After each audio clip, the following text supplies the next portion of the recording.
compartilhar com vocês hoje a experiência de um homem, porque quando a gente vai orar, é bom que a gente tenha uma base bíblica para a oração que a gente está fazendo. Eu quero falar com vocês a respeito de um homem, que em um momento da sua vida, foi assim, o que eu quero dizer? Ele perdeu-se de si mesmo. Ele tornou-se uma habitação do demônio, do Satanás. Ele perdeu-se de si mesmo, já não tinha mais uma compreensão de quem ele era. Ele não tinha mais o domínio de si mesmo. Ele estava vivendo uma situação sofrida. E a Bíblia diz que ele ficou numa situação tão difícil, que quando ele foi encontrado, e quando a história dele foi escrita, ele estava nesta condição. Qual que era a condição? Ele estava no lugar dos mortos, ele estava ralando seu corpo com cacos de pedra, de telha, ele estava irreconhecível. Tentaram pegá-lo e ajudá-lo, mas não conseguiam. Quando eles tentavam fechá-lo de alguma maneira, ele arrebentava as cadeias. Ele foi tomado de uma força tão grande que eles não podiam contê-lo. E a Bíblia diz que ele estava sob o domínio do inimigo. Então, essa situação fez da vida daquele homem um pedaço do inferno na terra. Ele vivia isso. Você não pode imaginar, talvez você nunca tenha visto uma pessoa fora de si, mas ali estava uma pessoa fora de si, mas tendo seu espaço existencial ocupado por um demônio, por uma legião de demônios, por uma espiritualidade tão contrária ao propósito de Deus, que aquilo era destrutivo para a sua vida. Então é o primeiro ponto. Quantas vezes nós permitimos que situações ocorram conosco, que acabam por nos destruir espiritualmente, nos matar, nos desestabilizar e nos descolar da nossa própria identidade.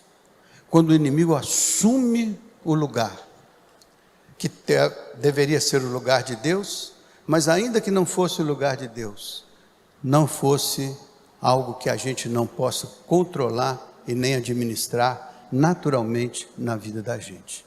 Então essa passagem, ela está no Evangelho de Marcos. Quando aconteceu isso com esse homem, a Bíblia diz que Jesus aparece no cenário desse homem. Esse homem não está sozinho, ele está agora diante de Jesus. E quando ele está diante de Jesus, ele passa por uma transformação. Quando essa transformação acontece, este homem que estava possuído por algo que ele não controlava e que destruía a sua vida, agora com Jesus, a Bíblia diz que ele está assentado e em perfeito juízo, depois que Jesus faz uma obra de libertação na vida dele. E quando ele faz isso, as pessoas ficam admiradas. E o que aconteceu depois disso, foi que os habitantes da cidade vieram correndo até o lugar onde Jesus estava com ele. Quando viram aquele homem ali, eles ficaram preocupados, não com a cura do homem, não com a libertação do homem, mas eles ficaram preocupados, porque os porcos, dentro dos quais aqueles espíritos imundos entraram, se precipitaram no abismo. Então eles não enxergaram a obra de Deus, eles enxergaram a perda da sua porcaria, vamos dizer assim, né? Não era uma porcaria? Muitos porcos? Pois aquilo foi lançado no fundo do mar. E eles então ficaram preocupados, não com a transformação daquele homem, mas com a perda dos porcos. E isso é que muitas vezes acontece, a gente perde a real perspectiva da vida, quando ao invés de olhar a obra de Deus, a gente olha os interesses e a carnalidade das nossas vidas. Então eu quero mostrar isso para vocês, para que a gente possa ter uma sensibilidade, e não permitir que o inimigo assuma nas nossas vidas o lugar de Deus. Porque é isso que muitas vezes acontece. Quando a gente não se dá conta, a gente deu lugar ao demônio, e quando a gente se dá conta, quando a gente se percebe, ele tem um domínio de áreas especiais das nossas vidas. E quando muitas vezes a gente se dá conta, a gente já não consegue mais ser aquilo que Deus quer que a gente seja, porque o inimigo tomou o espaço das nossas vidas e opera nas nossas vidas aquilo que o inimigo quer que nós sejamos. Pode ser que a gente não tenha a extrema situação de uma possessão demoníaca, mas o diabo, na sua sutileza, desorganiza, desestrutura, desencaminha as nossas vidas. E quando nós nos aproximamos de Jesus, acontece um fato estranho. Nós não nos sentimos bem na presença de Jesus, porque o Senhor Jesus incomoda o espírito maligno que habita em nós. Não quero dizer que a gente seja possesso do demônio, mas a gente pode dar lugar ao demônio, abrir legalidade nas nossas vidas para que ele opere. E quando isso acontece, a gente extingue o espírito e a gente privilegia a obra da carne. Então, eu vou ler com vocês e a gente vai orar, tá bom? Hoje a gente vai dar o tempo aí para a oração, porque mais importante do que tudo é a oração que nos conecta com o trono do Senhor, né? Vamos colocar lá em cima para nós, Marcos capítulo 5.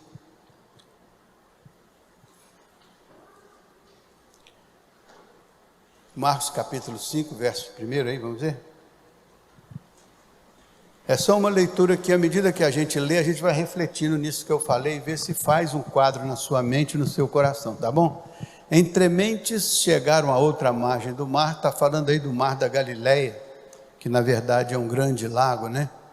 Chegaram a outra margem do mar, na terra dos Gadarenos ou Gerazenos, né? Então, verso 2: ao desembarcar, logo veio dos sepulcros. Olha só, olha de onde vem essa situação. Veio ao encontro do Senhor Jesus um homem possesso de espírito imundo. Então, o espírito que estava naquele homem era um espírito imundo. Ora, o que é imundo é saudável? Não. O que é imundo é benigno, é bom? Não. E esse homem vem com toda essa carga na direção do Senhor. E quando ele vem na direção do Senhor, são dois mundos que se encontram. Esse mundo representado por esse espírito imundo que vem, e ele vem na direção de Jesus, que é um espírito de luz, porque diz a Bíblia: eu sou a luz do mundo. Ele disse: o sangue de Cristo nos purifica do pecado, porque Jesus é o Cordeiro que traz consigo a purificação. Ele veio para nos resgatar exatamente das trevas, da coisa ruim, do pecado, daquilo que maltrata e que produz morte. Então, esse encontro de uma situação, vem o espírito imundo e encontra um espírito diferente, o espírito de Jesus. Todo dia na vida nós vamos ter isso. Por isso que a Bíblia diz que o Espírito de Deus habita no coração da gente. Por isso que a Bíblia diz que nós somos o templo do Espírito Santo. Por isso que Jesus disse: nós somos a morada de Deus em Espírito. Então, o que prevalece na nossa vida? O Espírito do Senhor. Somos a morada de Deus em Espírito. Essa consciência é muito importante, porque quando o espírito imundo vem, ele tem que encontrar, quando ele vem na nossa direção, por qualquer motivo, e vem de todas as partes, ele tem que encontrar a morada de Deus em espírito, em nós. E o que acontece? Aquele espírito imundo se sobressai e é superlativo sobre nós, ou deveria encontrar em nós algo que aquele espírito lá encontrou em Jesus? Qual que deveria ser o resultado desse encontro? Quando a obra do maligno vem, e quando encontra conosco, qual que deveria ser o resultado desse encontro? Sinceramente, qual que deveria ser o resultado?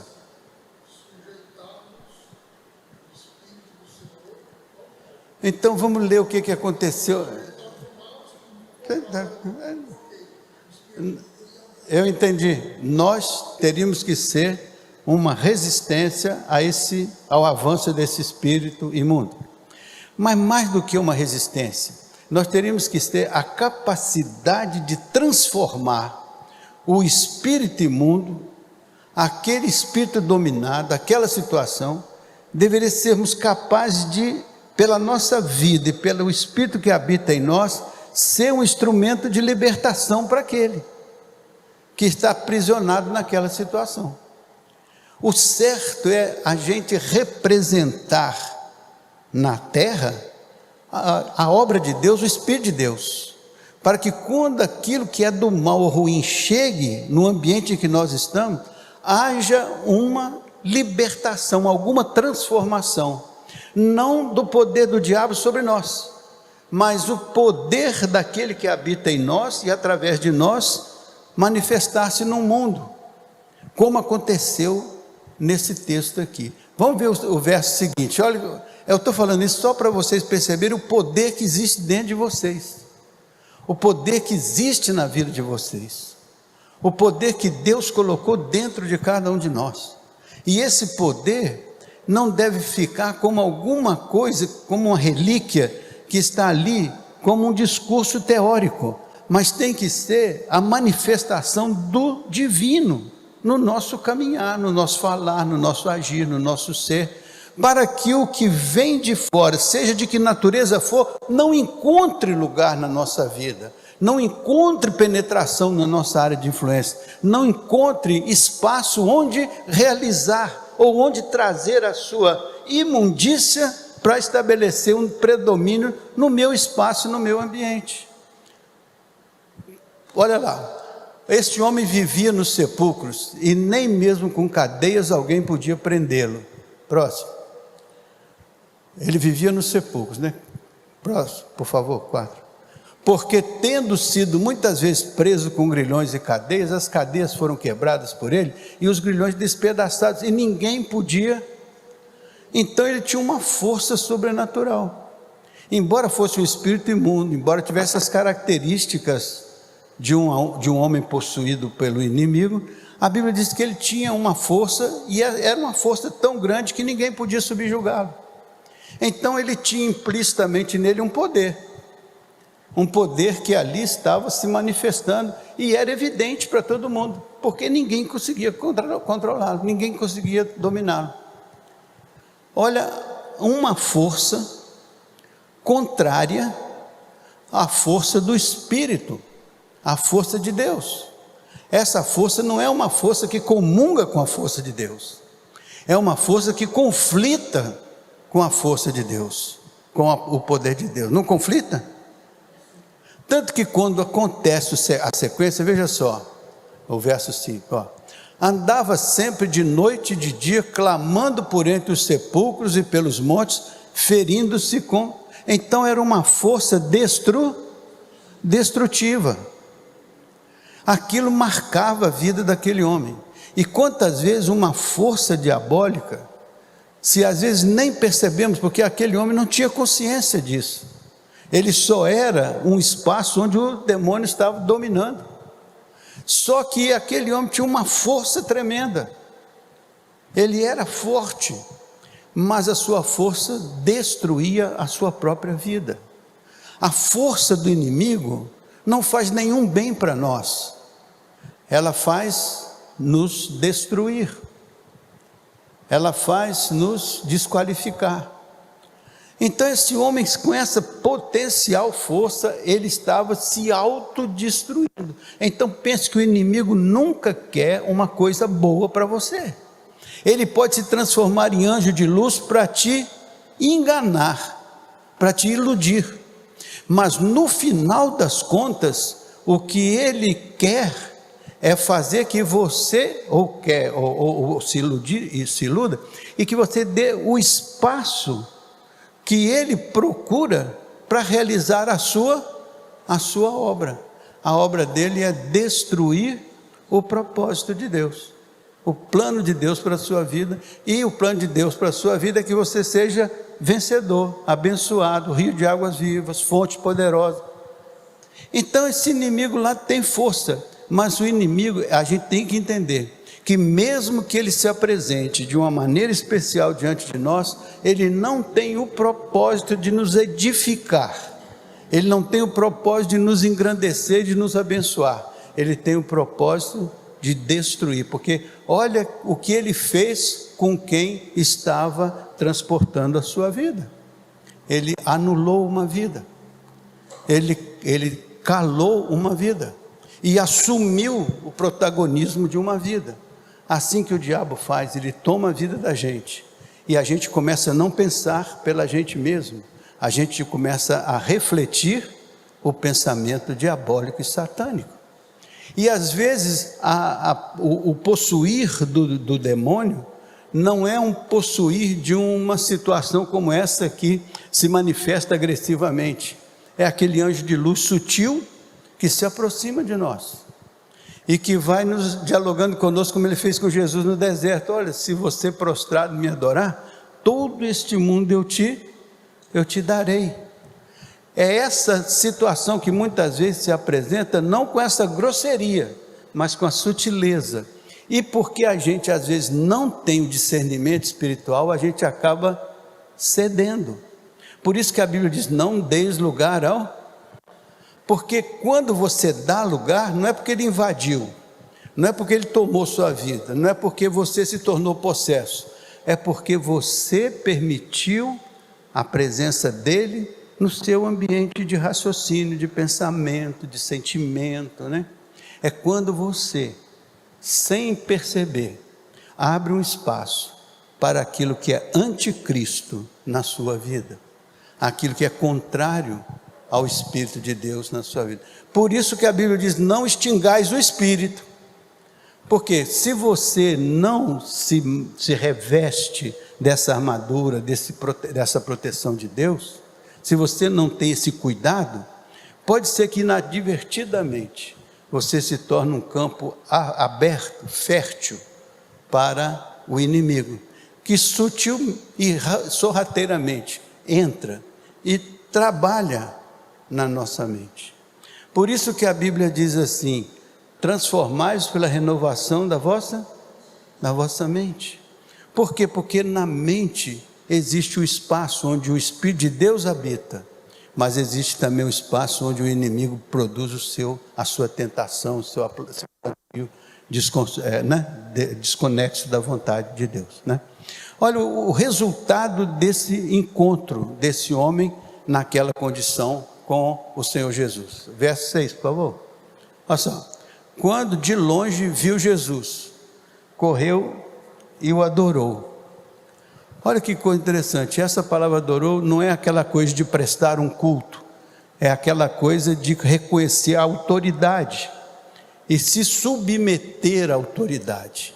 É bom quando o diabo chegar na sua vida, ele encontrar dentro de você uma autoridade implícita, de uma vida que está governada pelo Senhor, e que o diabo não tenha esta opção de te possuir, ou de te influenciar, ou de desencaminhar, mas ele reconhece em você uma autoridade. Então você é uma autoridade, você, o Espírito de Deus, a morada de Deus em Espírito, você não é alguém com quem o diabo possa fazer alguma bagunça, a menos que você lhe dê a oportunidade. Mas se você mantém a sua identidade com o Senhor, se você mantém o seu vínculo com o Senhor, E se o Senhor é uma presença viva na sua experiência pessoal, o diabo sabe perceber onde está a presença de Deus, a autoridade de Deus. Ele respeita. Sabe por que ele respeita? Porque maior é o que está em vós do que o que está no mundo. Mas a gente não compreende isso. A Escritura é importante. Quando a Bíblia diz maior é o que está em vós do que o que está no mundo, é para dizer que você tem implicitamente na sua vida a autoridade, o poder divino de rechaçar o inimigo antes que ele te toque. Então ele chega até você não para transformar você, mas ele chegando em você, ele encontrará o que ele encontrou em Jesus.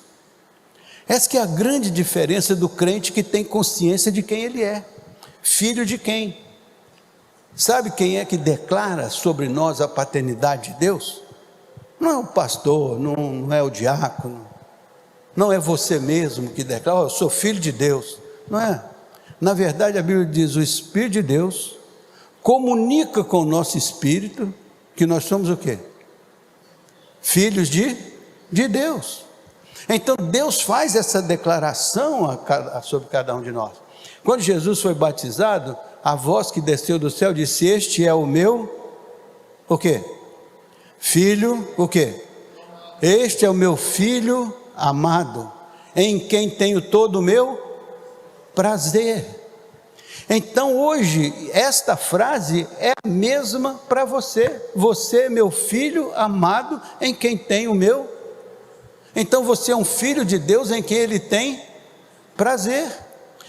Você é um filho de Deus em quem Ele se compraz. Então se isso é verdadeiro e para nós é verdadeiro, então o inimigo não tem o acesso a nós, porque maior é o que está em nós do que o que está no mundo. O perigo é quando você dá lugar, é quando você dá legalidade ao inimigo, e ele então acha uma brecha na sua vida, entra e planta a semente da destruição. Aí você começa a se ferir com pedra, aí você começa a se maldizer, aí você começa a plantar raiz de amargura, aí você começa a ficar com raiva, aí você começa a ficar com ódio, aí você começa, de repente você se vê morada do espírito, do mal. Aí sua vida fica cheia dessa imundícia, dessa tralha emocional, desse entulho, e você diz assim, eu não sou uma pessoa feliz, embora eu seja crente. Não sou uma pessoa bem-aventurada, embora eu seja crente. Não sou uma pessoa livre, embora eu seja crente. Não sou uma pessoa alegre, feliz, embora eu seja crente. Porque o diabo encontrou algum espaço onde ele plantou uma semente maligna. E essa semente prosperou. E aí produziu frutos